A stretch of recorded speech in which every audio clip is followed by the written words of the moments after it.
There are certain opinions that he cannot share. They're all my favorite. Okay. So it's 2:47, so we'll go ahead and start. If you thought that Jason Powell was moderating this, you're not alone. So did I. Until I was walking in here, and he goes, "No, you got this." I'm like, "Okay, thanks." So real quick, we will sit. Everybody look, smile.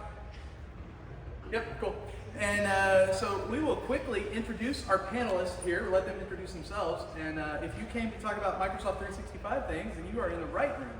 If you didn't, you can't leave.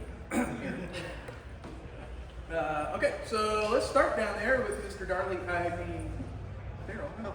Hi, friends. My name is Daryl Hunter, and I am here with Microsoft. Ooh. Exactly. Exactly. No, so I've been coming to this church IT network thing for a while. I'm a volunteer with my local church in Louisville, Kentucky. We're called Northeast Christian. So I'm here to talk about techie things. And you've been a part of CITN for a long time. Going OG. back. OG. Started you were rocking the Crocs. That is awesome. Oh, you're Windows Crocs? XP Yeah, Crocs. yeah. Special limited edition Microsoft employee store only. Even Microsoft Phelps can't believe he's wearing them in public. I spent actual adult money on these. Adult money.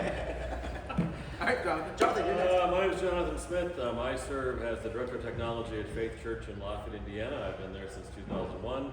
Full disclosure, we are a Microsoft shop. In 2021, I started with MBS, which is a managed service provider that exclusively serves churches and ministries. Like Daryl here, I go back to the early days of this organization. When they told me it was 19 years, I about fell over. We used to look a lot better than But yes, I need my cane to get off the steps. But at MBS, we serve Microsoft, Google, all the mess, so we're familiar with all the fun. As are all these smart people. I don't really know why we're up here, but we have a Microsoft employee. I think he goes first, then we argue with him. Perfect. That's how it goes. That sounds like every day of our job. Chris Green, Director of Technology for BEMA Information Technologies. IT services focused primarily on churches and church-related nonprofits.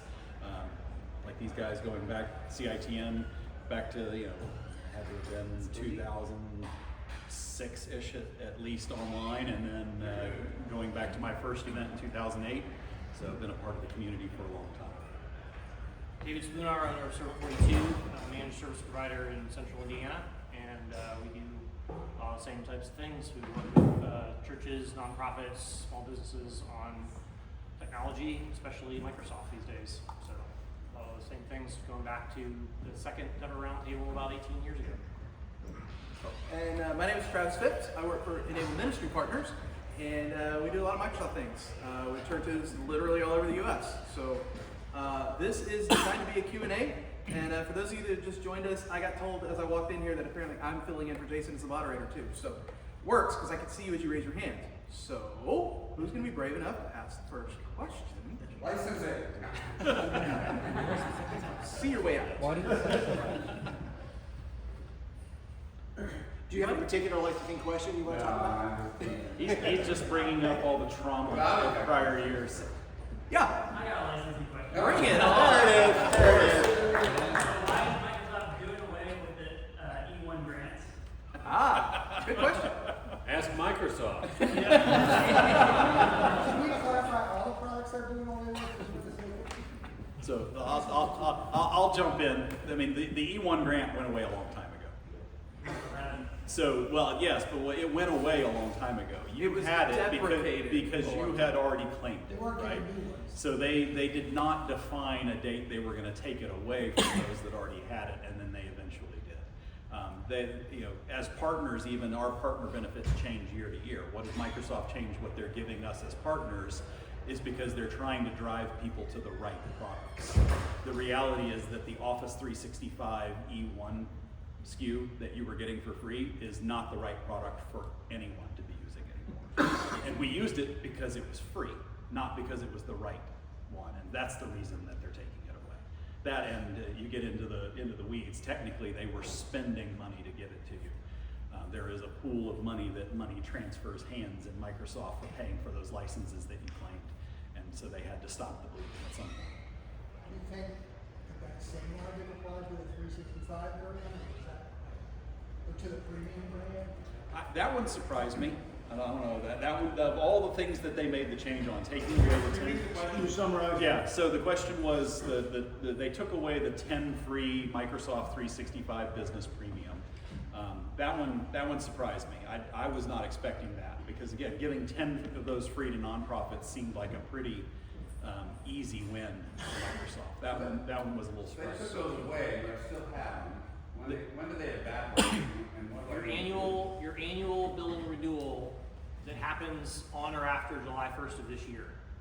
So if your annual agreement for those will run through a 1-year period that will have an anniversary, and the first anniversary of that annual billing after July 1st of this year, you will no longer have It those. seems like I have some available when I add somebody, it seems to take one of those free ones. Yeah. And then So, yeah, what happens when they go away, I need to make sure I have. you have You need to to, make sure you have spares that you've purchased, because when your time comes for them to expire, they will just disappear from your tenant, And those guys won't have and they will be unlicensed users. Yeah. now, there's a grace period, so you'll get a notification. I'll get a notification. But you should also have a calendar date. If you go look in there and pull that SKU up in your portal, you'll see the annual commit date on it, when it will expire. In your M365 admin center, there will be a date with your licenses. So on the left-hand side, you can go to like your products or licenses or whatever. But you also got an email about it that is probably in your inbox with other email you ever got. The other 10,000. Yeah, but there is an email that you got, and it specifically will have your date. And I will say, we have seen you get a reminder a period of time before. I just don't remember. I get a lot of emails though. Not Yeah. always. I will say, not always. I want to circle back real quick and highlight something that Chris mentioned. I find a lot of churches, a lot of nonprofits don't understand how Microsoft runs the program that is providing these granted and discounted licenses. And so Chris made the point earlier mentioning how Microsoft internally is like transferring money from one place to another. Microsoft has a group that now is called Tech for Social Impact, or Microsoft TSI. That is essentially their department that is set up to be philanthropic on behalf of Microsoft.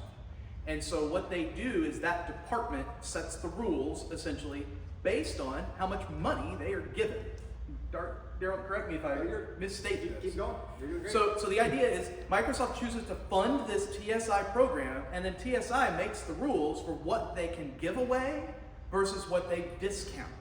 And so the big thing to keep in mind is they talk about it in the terms of the things they grant, aka free, or 100% discounted, right? Or the things they discount, which almost always is a 75% discount off of whatever the retail or MSRP rate is.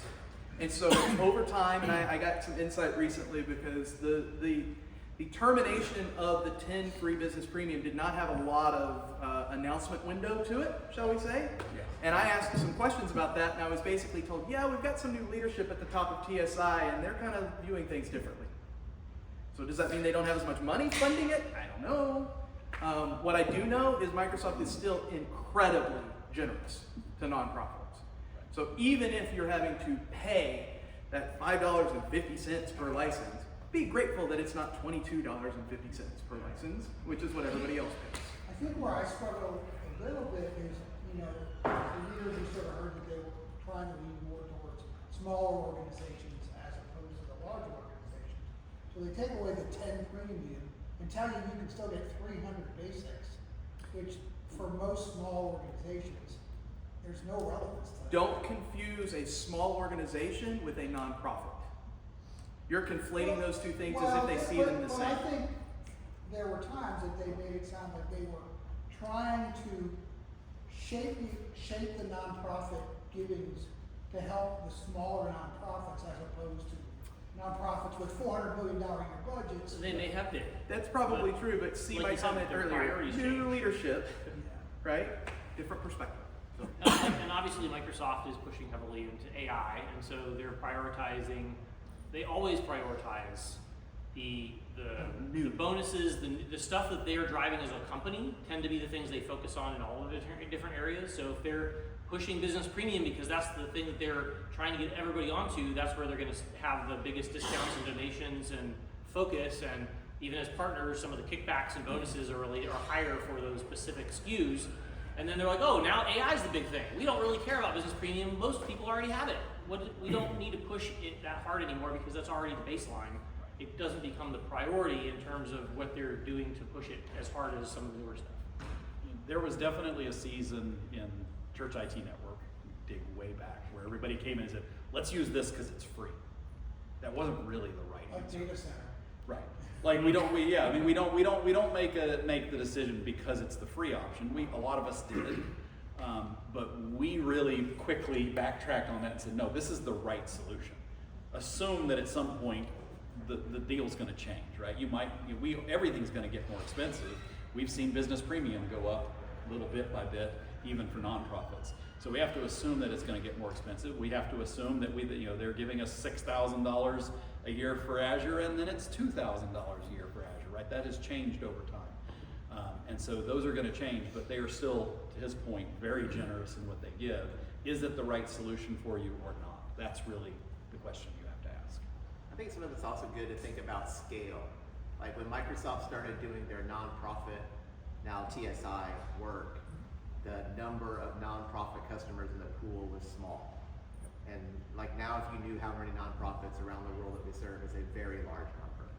So while yes, your individual organization, you may feel like your deal changed, and it did.